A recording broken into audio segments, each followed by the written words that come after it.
ishlar bo'ladi. Bunda asosiy maqsadi shu mahalladagi xizmatlarga ishsiz qolgan ish bilan ta'minlashdan iborat. Bizada demak hech qanday ishlamaydigan, 2 oy kamida 2 oy ishlamagan o'zimiz bank miqdorlarimizga mahalla loyihasida 1 yillik muddatgacha beriladi. Kafil qo'yiladi.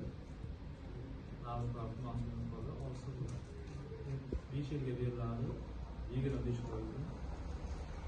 Bizga ko'maklari va 12 million so'mgacha beriladi, ular 1 yilga beriladi, 25 foizda.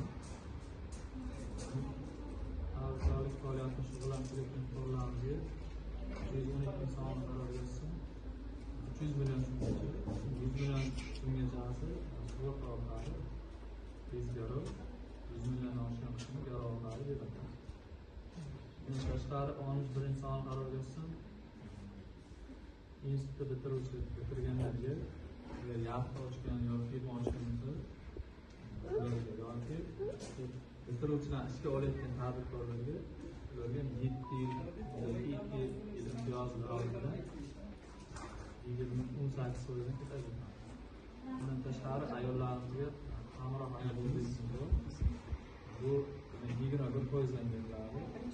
Tadbirkorlik bilan shug'ullanayotganda 100 million